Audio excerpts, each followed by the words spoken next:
Yvonne opens up about forgiveness and moving on. Yvonne, last pod episode was fire. Wasn't expecting it, to be honest. Yeah, I mean, okay, I've heard a lot of people, talk about our last podcast episode. I basically just wanted to put it out there. And I noticed this, like, across a lot of things where people make a lot of mistakes, and then a lot of times internet people are very relentless towards them, or, like, it's almost like not saying this situation, and not saying a lot of other situations, but at times, the crime does not fit the punishment, which also does happen. You know, like they will hold people's mistakes like to them for the rest of their lives, like you give people no room to grow whatsoever. And obviously there are exceptions to this, right? There are nuances. Say Fed, for example. Okay, like yes, he did really shitty things. I haven't talked to him in the last like 5 years, so there are multiple possibilities, right? He could be the exact same person. Yeah, that's a possibility. He could have like not changed at all. He could have changed.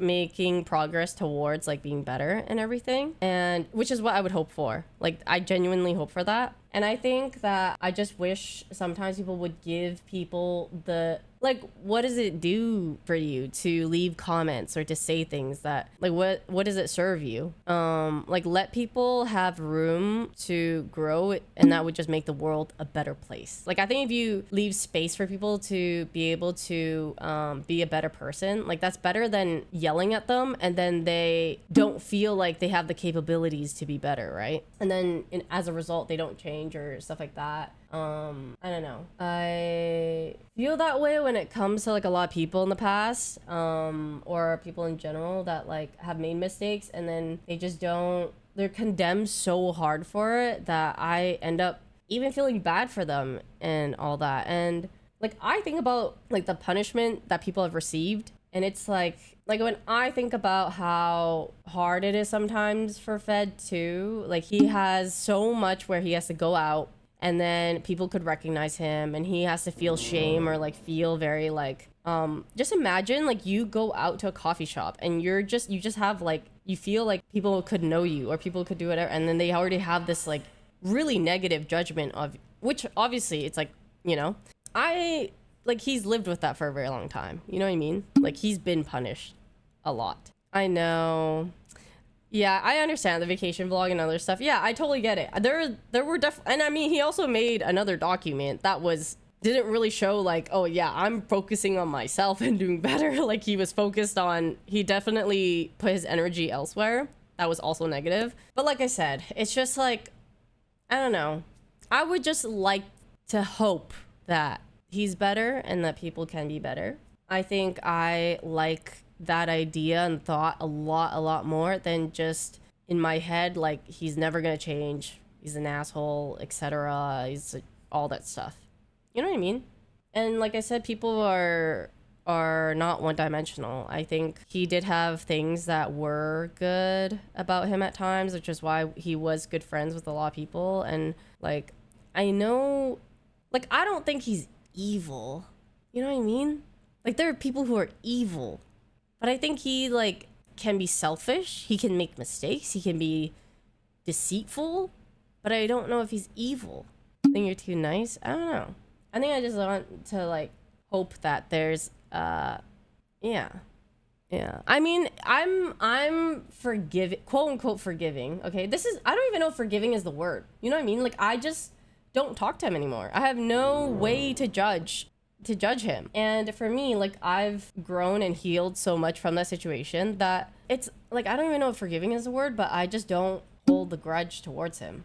Yeah, I feel like it kind of just feels like I moved on from a really unfortunate time in the past. But that's like because I've moved on, I feel a lot better.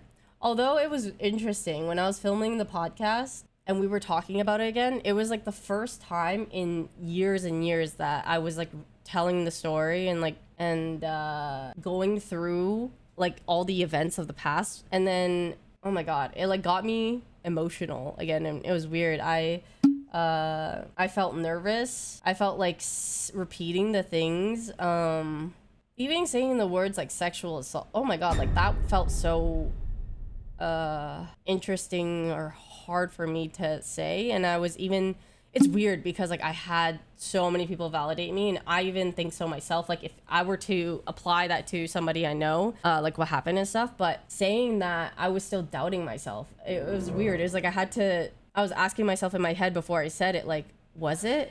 I don't know how to explain that. But aside from diving back into the past like that, when I was re-explaining it, it was yeah, I feel pretty good on a day-to-day basis. I know. I think it's a part of it is growing up, like maturing and growing up. And then another part of that is also, yeah, enough time has passed, and also gaining more confidence after being in OTV or like being my own person or content creator for a while, like gives me a lot more confidence in myself.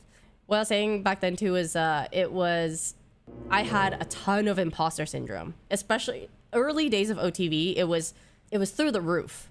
People would tell me like, no, you're obviously friends, very nice, would be like, no, you're like a really positive addition to content or to when we do things, like blah, blah, et cetera, right? And then for me, I always viewed myself like no one would give a crap about me if I wasn't a part of OTV, which I think initially that is what gives you more attention. Like when someone joins OTV or when someone like is around, they're like, oh, who is that? Like I know that that naturally does draw attention. But yeah, it took a lot of like developing my own, feeling more like myself over time after all that stuff was done, and then doing my vlogs honestly has helped so much in making me feel like I have my own identity in terms of content and stuff, because I feel a good amount of pride and like creativity that I could have, like a creative outlet for my vlogs. And wasn't he someone who encouraged your vlogs?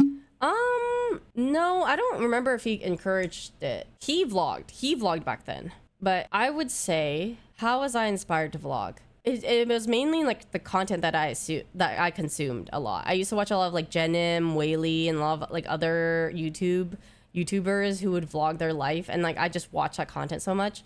And then I also I just had moments where I recorded videos and I really liked them and I thought they were really fun. And then so it just made me want to do that with friends. Yeah, I don't know. But that, I would say like the vlogs, growing as a content creator in person myself over the years has given me a lot more confidence. I don't even think about imposter syndrome anymore. That shit does not cross my mind. I think it's a toxic, not exactly, it's like an understanding type of toxic way to think about yourself, because you want to humble yourself. You want to not be too like arrogant or etc.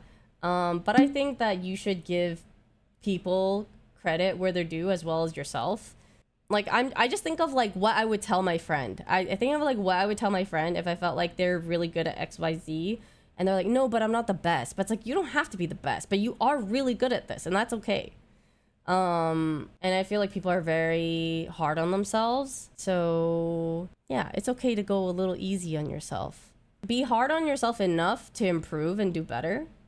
But don't be so hard on yourself that like it shatters your mental and like inhibits you. I know my shortcomings and the things that I'm not good at or that I could work on more, but I also know my strengths, and it makes me a lot more confident knowing that like there are parts of everybody that are just like that.